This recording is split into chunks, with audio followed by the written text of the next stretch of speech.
الحمد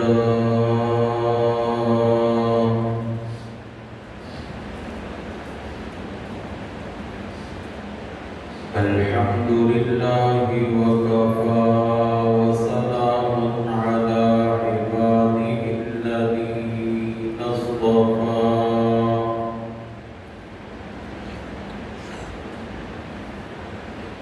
خصوصا على سيد الرسل وخاتم الأنبياء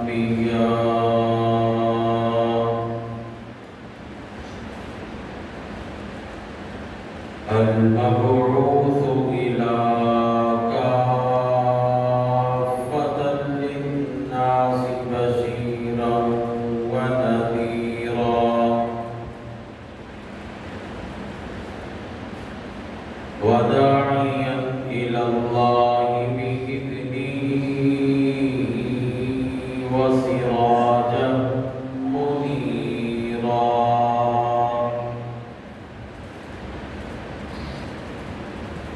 أما بعد فأعوذ بالله من الشيطان الرجيم.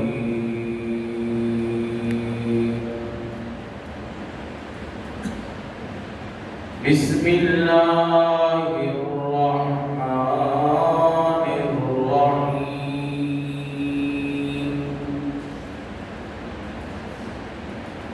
ألم يجدك يتيما فآوى.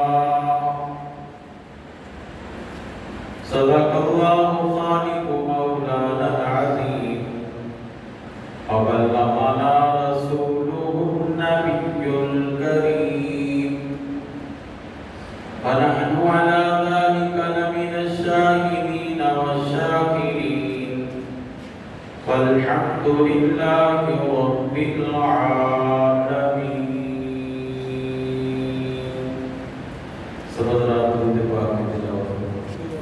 اللهم صل على محمد وعلى آل محمد كما صليت على إبراهيم وعلى آل إبراهيم إنك حميد مجيد. اللهم بارك على محمد وعلى آل محمد كما باركت على إبراهيم وعلى آل إبراهيم إنك حميد مجيد.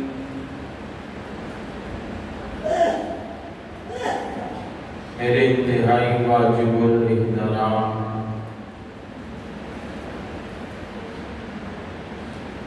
بزرگوں، عزیز دوستوں، بھائیوں،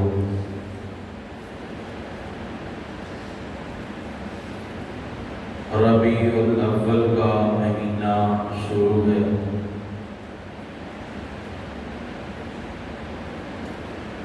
اس مہینے کو عظمت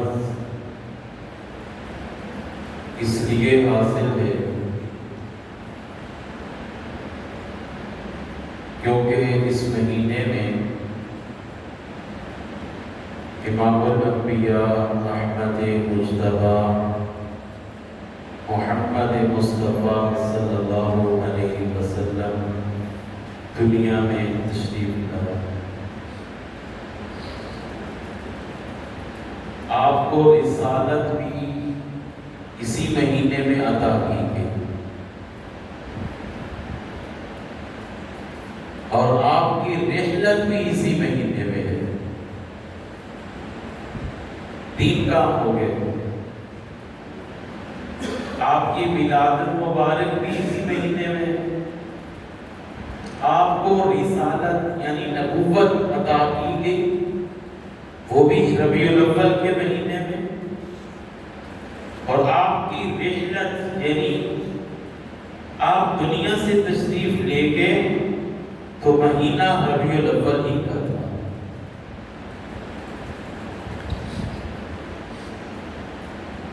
اللہ تبارک و تعالی نے جاہلیت کا دور ختم کرنے کے لیے اتنا خطرناک دور کہ اپنی بچیوں کو زندہ درگور کر دیتے تھے وہ لوگ. چھوٹی چھوٹی بات میں جھگڑ پڑتے تھے، قتل و غارت. ان پہ کوئی حکومت کرنے کے لیے تیار نہیں تھا. اتنی جاہلیت. تو اس جاہلیت کو ختم کرنے کے لیے خالق کائنات نے اپنے محبوب نبی کریم صلی اللہ علیہ وسلم کی بعثت فرمائی.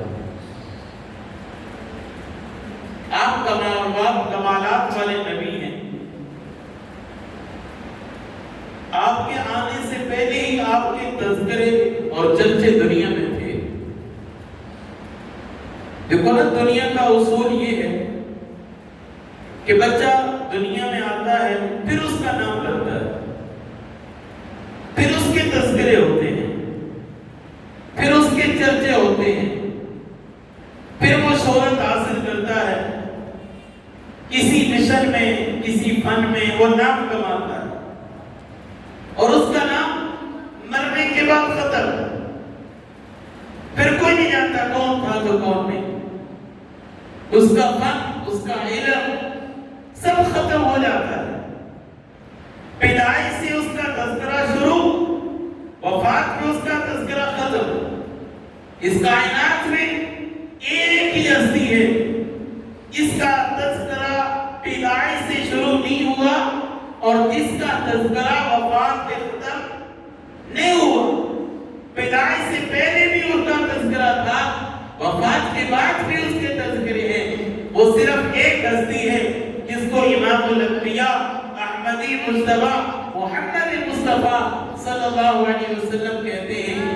آپ دنیا میں نہیں آئے، آپ کے تذکرے ہیں. آسمانوں میں بھی آپ کے تذکرے ہیں. بلکہ علماء نے لکھا ہے ابھی زمین و زمان نہیں بنے، مکین و مکان نہیں بنے، شجر و حجر نہیں بنے، شمس و قمر نہیں بنی. دنیا میں کچھ نہیں ہے، نہ زمین ہے، نہ آسمان ہے، نہ چاند ہے، نہ سورج ہے، نہ یہ پہاڑ ہے، نہ دریا ہے، کچھ بھی نہیں ہے. اس وقت بھی امام الانبیاء صلی اللہ علیہ وسلم کا تذکرہ تھا. کیونکہ اللہ نے عرش میں جہاں اپنا نام لکھا ہے وہاں اپنے محبوب کا بھی نام لکھا ہے، کسی اور نبی کا نام نہیں. ابھی دنیا میں نہیں ہے، تذکرے پہلے ہیں. نبیوں کی دعاؤں میں آپ کے تذکرے، اترنے والی کتابوں میں آپ کے تذکرے، یہود و نصارہ کی زبانوں میں آپ کے تذکرے. آپ آنے والے یہودیوں کو پتا تھا، عیسائیوں کو پتا تھا، کیونکہ کتابوں میں علامتیں پڑھ چکے تھے.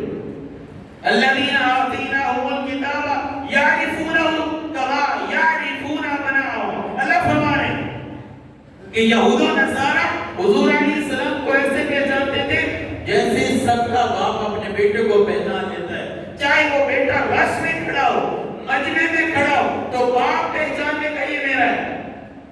اسی طرح یہود و نصارہ حضور علیہ السلام کی علامتوں کو پہچانتے تھے کہ آپ آنے والے، انتظار میں تھے. تو ابھی آپ دنیا میں آئے نہیں ہیں تو تذکرے ہو رہے ہیں. پیدائش سے پہلے آپ کا ذکر بلند ہے. اور دوسری بات، جو بھی بچہ دنیا میں آتا ہے تو اس کے گھرانے کو انتظار ہوتا ہے، اس کے گھرانے کو انتظار ہوتا ہے. حضرت آدم علیہ السلام سے لے کے عیسیٰ علیہ السلام تک کتنے انبیاء دنیا میں ہیں. جب وہ دنیا میں گھرانے کو انتظار تھا. ایک ہی ہستی ہے جو دنیا میں ابھی آئی نہیں ہے. اب اس بچے کا انتظار صرف حضرت آمنہ کو نہیں، اس بچے کا انتظار صرف حضرت عبداللہ کو نہیں، اس بچے کا انتظار صرف حضرت عبد المطلب کو نہیں، اس بچے کا انتظار قریش والوں کو نہیں، کنانہ والوں کو نہیں، عرب والوں کو نہیں، عجم والوں کو نہیں. اس بچے کا انتظار گھرانے کو نہیں، اس بچے کا انتظار تو پورے زمانے کو. اس بچے کا انتظار پورے زمانے کو، زمین و زمان کو ہے، مکین و مکان کو ہے، شجر و حجر کو ہے، بحر و بر کو ہے، سب کو انتظار ہے. باقی بچے دنیا میں آئے، گھرانے کو انتظار ہے. یہ بچہ دنیا میں آیا نہیں ہے، گھرانے کو انتظار بلکہ پورے زمانے کو انتظار ہے کہ یہ بچہ دنیا میں آئے، کیونکہ اس بچے کے آنے کی ضرورت تھی۔ لوگ بچیوں کو زندہ دفن کر رہے تھے، لوگ عورتوں کے ساتھ برا سلوک کر رہے تھے، بھائی بھائی کی گردن کاٹ رہا تھا، چھوٹی چھوٹی باتوں پہ ظلم ڈھا رہے تھے۔ اب ضرورت تھی کوئی آئے ان کو پکڑ کے راہ راست پہ لگائے، اب ضرورت تھی کوئی آئے ان میں آپس میں محبت کو پیدا کرے، اب ضرورت تھی کوئی ایسا بندہ آئے جو اندھیروں کو جھٹلا کے روشنی کو پیدا کرے، اب ضرورت تھی کسی ایسے فرد کی جو دنیا میں آئے، عدل و انصاف کو قائم کرے، سیدھا راستہ دکھائے، حکومت کرے جو انصاف والی کرے، لوگوں کو حق کا راستہ دکھائے۔ اس حق کے راستے کو دکھانے کے لیے، صراط مستقیم کا راستہ بتلانے کے لیے، روشنی کو لانے کے لیے اللہ نے اپنے محبوب کو دنیا میں بھیجا۔ آپ ابھی دنیا میں نہیں آئے، کمالات پہلے ظاہر ہو رہے۔ حضرت آمنہ سلام اللہ علیہا فرماتی ہیں جب یہ بچہ میرے بطن اثر میں آیا تو رات کو جب سوتی ہوں حضرت حوا سلامیاں پیش کرنے کے لیے مجھے میرے خواب میں آ جاتی ہیں، حضرت آسیہ آ رہی ہیں، حضرت ہاجرہ وہ سلامیاں پیش کرنے کے لیے میرے خواب میں آ رہی ہیں، جنت کی حوریں روزانہ اترتی ہیں اور مجھے سلام پیش کرتی ہیں۔ کبھی حضرت ابراہیم آ رہے ہیں، کبھی حضرت موسیٰ آ رہے ہیں، یہ بڑے بڑے انبیاء کرام خواب میں سلامیاں پیش کرنے کے لیے آ رہے ہیں، جنت کی حوریں آ رہی ہیں، پاک دامن عورتیں سلام پیش کرنے کے لیے آ رہی ہیں۔ حضرت آمنہ سلام اللہ علیہا فرماتی ہیں جب میں چلتی ہوں میرے پاؤں کے نیچے کوئی پتھر بھی آ جاتے ہیں نا تو وہ گھونٹ بن جاتا ہے، مجھے تکلیف نہیں رہتا، کوئی کانٹا میرے پاؤں کے نیچے آ جاتا ہے وہ پھول بن جاتا ہے، مجھے تکلیف نہیں رہتا۔ میں بکریاں چرانے کے لیے جاتی ہوں تو بکریاں گھاس نہیں کھاتی، میرا چہرہ تک تک کے ان کا پیٹ بھر جاتا ہے۔ پانی بھرنے کے لیے کنویں پہ جاتی ہوں مجھے جھکنا نہیں پڑتا، پانی خود بخود اوپر آ کے منڈیر تک پہنچ جاتا ہے۔ مجھے میری سہیلیاں روک لیتی ہیں، پکڑ لیتی ہیں، تو کنویں پہ کھڑی رہے تاکہ پانی نیچے نہ رہے، ہم پانی بھر لیں۔ یہ کمالات، یہ انوارات، یہ عظمتیں ظاہر ہو رہی ہیں تاکہ دنیا والوں کو پتہ چل جائے یہ بچہ کوئی عام بچہ نہیں ہے، بلکہ حضرت آمنہ سلام اللہ علیہا کے بدن سے خوشبوئیں مہک رہی ہیں۔ حضرت آمنہ سلام اللہ علیہا کی ساس حضور علیہ السلام کی حضور علیہ السلام کی جو دادی تھی وہ ایک دن کہنے لگی آمنہ یہ خوشبوئیں کیوں لگاتی ہے، خوشبوئیں کیوں لگاتی، تو بیوہ بیوہ عورت خوشبو نہیں لگا سکتی، تو خوشبوئیں لگا لیتی ہے، اور اتنی اعلیٰ خوشبو، اتنی عمدہ خوشبو کہ ایسی خوشبو ہم نے بھی نہیں دیکھی۔ حضرت آمنہ سلام اللہ علیہا کہتی ہیں اماں جی میں خوشبو کہاں سے لاؤں گی، خوشبوئیں تو ملتی ہے بازار سے، میں بازار نہیں جاتی، یہ تو ایسی خوشبو ہے جس کی مہک دنیا میں کہیں نہیں ہے، مشک و عنبر سے اعلیٰ خوشبو ہے، یہ ایسی خوشبو دنیا میں نہیں ہے۔ صرف میرے وجود سے نہیں، میرے کپڑوں سے بھی خوشبو آتی ہے، میرے پسینے سے بھی خوشبو آتی ہے، جہاں میں تھوک دیتی ہوں وہاں سے خوشبو پھوٹ جاتی ہے، یہ کوئی خوشبو نہیں ہے، یہ تو اس بچے کا کمال ہے جو میرے بطن اندر میں، یہ تو اسی کا کمال ہے۔ اس لیے تو پھر حضور علیہ السلام جب دنیا میں آئے ہر انسان کے پسینے سے بدبو آتی ہے کہ نہیں، ہر انسان کے پسینے سے بدبو آتی ہے، اور امام الانبیاء احمد مجتبیٰ صلی اللہ علیہ وسلم کو پسینہ آتا تھا، اور صحابہ شیشیاں لے کے پیچھے پیچھے ہوتے تھے تاکہ وہ شیشیوں میں حضور علیہ السلام کا پسینہ بھر لے۔ حضرت انس رضی اللہ تعالیٰ جو 10 سال حضور علیہ السلام کے خادم رہے، انہوں نے کوئی خوشبو نہیں رکھی ہوئی تھی، جب حضور علیہ السلام کو پسینہ آتا وہ شیشی میں بند کر لیتے، جب کسی خوشی یا شادی کے موقع پہ جاتے وہ پسینہ لگا لیتے تو لوگ پوچھتے تھے انس یہ خوشبو کہاں سے منگوائی ہے، یہ خوشبو کہاں سے منگوائی، تو حضرت انس فرماتے تھے یہ کوئی خوشبو نہیں ہے، یہ تو حضور علیہ السلام کا پسینہ ہے جو تمہیں لگا کے آیا، آپ کے پسینے سے خوشبو آتی تھی، آپ جس گلی سے گزر جاتے پتہ چلتا تھا یہاں سے حضور علیہ السلام گزر کے گئے۔ تو یہ حضرت آمنہ فرماتے ہیں یہ کوئی میرا کمال نہیں ہے، یہ تو اس بچے کا کمال ہے جو میرے بطن اثر میں ہے۔ حضرت آمنہ فرماتے ہیں کبھی مجھے قے اور الٹی نہیں آئی، کبھی میرا دل خراب نہیں ہوا اس طرح عورتوں کا ہوتا ہے۔ اور نبی کریم صلی اللہ علیہ وسلم جب دنیا میں تشریف لے آئے، پیر کا دن سحری کا وقت 4 بجے کا ٹائم، حضرت آمنہ فرماتی ہیں کہ جیسے آپ دنیا میں آئے ایک نور سا پھوٹا، میرا کمرہ نور سے بھر گیا، پھر یہ نور نکلا مغرب مشرق شمال جنوب پوری دنیا میں پھیلا۔ اس نور کی وجہ سے کسرا کے رات نظر آئے، کسرا کے کنکرے گر گئے، کسرا کے محلات شام کے محلات نظر آئے۔ اور حضرت آمنہ فرماتی ہیں جب داعیہ نے میرے بیٹے کو اٹھا کے ایک سائڈ پہ لٹایا، پھر حضور علیہ السلام نے زور لگایا، ابھی چند منٹ کا بچہ ہے، زور لگایا، آپ نے زور لگا کے اپنے آپ کو سجدے میں ڈال دیا، آپ سجدے میں گر گئے اور طویل لمبا سجدہ کیا۔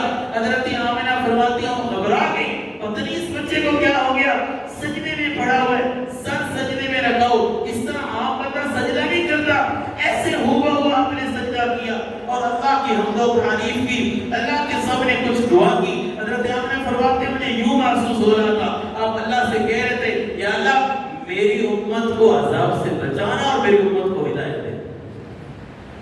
آپ دنیا میں آپ نے سجدہ کیا اور امت کو بتایا اے میرے امتیوں میں تمہارے لیے ایک نماز لے کے آنے والا ہوں، وہ تم مت چھوڑنا۔ میں دنیا میں آیا تو سجدہ کیا، تم بھی نماز پڑھ کے رب کے سامنے سجدہ کرنا۔ آج بڑی افسوس سے کہنا پڑتا ہے کہ 90% جو حضور علیہ السلام کا کلمہ پڑھنے والے وہ نماز نہیں پڑھتے، 10% پڑھتے ہیں وہ بھی کبھی پڑھ لی کبھی چھوڑ دی، کبھی پڑھ لی کبھی چھوڑ دی، کبھی بہانہ لگا دی کپڑے ٹھیک نہیں، کبھی بہانہ لگایا صحت ٹھیک نہیں، کبھی کوئی بہانہ لگایا نماز پھر چھوڑ دی۔ یعنی 10% حضور علیہ السلام کی امتی 10% نماز پڑھتے ہیں وہ بھی مکمل نہیں، وہ اپنا حال نہیں، 90% تو پڑھتے ہی۔ اور آپ دنیا میں آپ نے سر سجدے میں رکھ کے اللہ کے حضرت آمنہ سلام اللہ علیہ فرماتی ہیں آپ نے سر سجدے سے اٹھایا، آپ نیچے پھر لیٹ گئے۔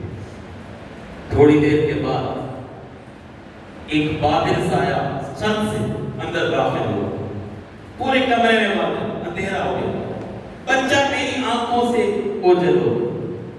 اس بچے کو بادل نے اٹھایا اور آسمان کی طرف لے گیا، پھر مشرق مغرب شمال جنوب بچے کو گھمایا، پھر اللہ کی طرف سے اعلان ہوا اس بچے میں حضرت آدم کی علامت رکھ دو، حضرت شیس کی معرفت، حضرت موسیٰ کے کمالات، حضرت نوح علیہ السلام کا جذبہ توحید، حضرت عیسیٰ علیہ السلام کے معجزات، ہر نبی کے اوصاف، ہر نبی کے کمالات، ہر نبی کے معجزات اس بچے کے اندر رکھو اور کمالات کا مجموعہ بنا کر دنیا میں اتارو، کمالات کا مجموعہ بنا کے دنیا میں اتارا گیا۔ حضرت عبد المطلب حضور علیہ السلام کے دادا فرماتے ہیں جب یہ بچہ دنیا میں آیا میں بیت اللہ شریف میں عبادت کر رہا تھا، بیت اللہ شریف میں جوڑے ہوئے بت آپس میں ٹکرائے، آپس میں ٹکرا کے گرے اور بتوں سے آواز آئی اس کعبہ کو پاک کرنے والا دنیا میں آ گیا، اس کعبہ کو پاک کرنے والا دنیا میں آ گیا۔ کعبہ جھکا اور جھک کر اس نے الصلاۃ والسلام علی رسول اللہ، السلام علیک یا رسول اللہ یہ سلام پیش کیا حضور علیہ السلام کو۔ یہاں تک کہ مدینہ میں ایک بہت بڑا یہودی پادری تھا، اس نے صبح اٹھ کے اعلان کیا ہے لوگوں جس نبی کی آمد کا انتظار تھا میں نے آثار دیکھ لیے ہیں کہ وہ بچہ دنیا میں آ چکا ہے۔ حضرت جناب عبد المطلب کان تشریف لائے اور حضرت آمنہ سلام اللہ علیہ سے آ کر کہا بیٹی کو بچہ تو دکھاؤ جو دنیا میں آیا، اس کے کمالات میں نے عجیب طرح کے دیکھے، نور اڑتا ہوا دیکھا ہے، نور پھیلتا ہوا دیکھا ہے، کعبہ کو جھکتا ہوا دیکھا ہے، بتوں کو ٹوٹتا ہوا دیکھا ہے۔ یہ بچہ کوئی عام بچہ نہیں ہو سکتا، بڑے کمالات کا بڑے کمالات والا بچہ ہے، مجھے دکھا جلدی کر۔ جب بچے کے کپڑے سے سفید کپڑا، جب بچے کے چہرے سے سفید کپڑے کو ہٹایا گیا تو جناب عبد المطلب بول اٹھے، ہائے میں نے بڑے سفر کیے، ملک شام کیا، فلسطین کیا، بہت سارے علاقے دیکھے، اس بچے جیسا میں نے نہیں دیکھا، اس بچے جیسا خوبصورت میں نے نہیں دیکھا، ایسا حسین و جمیل، آپ کے چہرے سے نور نکل رہا تھا۔ اتنے میں حضرت ام ایمن بھائی آئی اور آ کر کہا، اے آمنہ اس بچے کے چہرے سے کپڑا ہٹا، میں دیکھنا چاہتی ہوں۔ جب اس نے دیکھا، اس نے بھی یہ کہا، اس بچے جیسا خوبصورت تو میں نے بھی نہیں دیکھا۔ اتنے میں حضرت اما حلیمہ سعدی آئی اور آ کر دروازہ بجایا اور کہا، آمنہ بچہ تو دیکھا کون سا ہے؟ جب اس نے کپڑا ہٹایا تو دیکھا اور کہا، اے آمنہ میں نے بڑے بچوں کی پرورش کی ہے، اس بچے جیسا حسین و جمیل میں نے بھی نہیں دیکھا۔ سیرت کی کتابوں میں لکھا ہے اللہ نے فوراً جبریل امین کو بھیجا، جہاں جبریل یہ کیا کہہ رہے ہیں، اس بچے جیسا خوبصورت کوئی نہیں دیکھا۔ حضرت عبد المطلب نے کیا دیکھا ہے، ملک کے سفر کیے، کیا دیکھا، ام ایمن نے کیا دیکھا، حلیمہ نے کیا دیکھا، جا کر بتا، جا ان کو جا کر بتا کہ میں نے حضرت آدم کو بھی دیکھا ہے، میں نے حضرت نوح کو بھی دیکھا ہے، میں نے حضرت موسیٰ کو بھی دیکھا ہے، میں نے حضرت ابراہیم کو بھی دیکھا ہے، میں نے حضرت زکریا کو بھی دیکھا ہے، میں نے حضرت یوسف کے حسن کو بھی دیکھا ہے، حضرت عیسیٰ کے کمالات کو بھی دیکھا، آدم سے لے کر عیسیٰ تک نبیوں کو دیکھا ہے، ان کے حسن جمالات کو دیکھا ہے۔ اس جیسا عظیم تو میں نے بھی نہیں دیکھا، اس جیسا خوبصورت تو میں نے بھی نہیں دیکھا۔ تو میرے بھائیوں، اتنے کمالات والا بچہ دنیا میں آیا تو اللہ بتانا چاہ رہے ہیں، اے لوگوں، جاہلیت ختم، ظلم ختم، اندھیرے ختم، دشمنیاں ختم، بچیوں کو زندہ درگور کرنا ختم۔ علماء کرام نے لکھا ہے اس سال حضور علیہ السلام دنیا میں تشریف لائے، اس سال عرب نہیں عجم کی دھرتی پہ پوری دنیا پہ کوئی بچی پیدا نہیں ہوئی۔ وجہ یہ تھی اب مجسمہ رحمت دنیا میں آ گیا، اب یہ بچیوں کو بچانے والا دنیا میں آیا گیا، یہ دنیا میں آئے بچیاں زندہ دفن کی جائیں، یہ دنیا میں آئے بچیوں کو زندہ درگور کیا جائے۔ اس لیے جس سال حضور علیہ السلام دنیا میں تشریف لائے اس سال پوری دنیا میں کوئی لڑکی پیدا نہیں ہوئی۔ یہ آپ کے کمالات تھے جو دنیا کو دکھائے جا رہے تھے، یہ بچہ بڑے کمالات والا بچہ ہے۔ تو یہ حضور علیہ السلام کی ولادت و سعادت اس ربیع الاول کے مہینے میں ہوئی ہے۔ اللہ تبارک و تعالیٰ ہم سب کو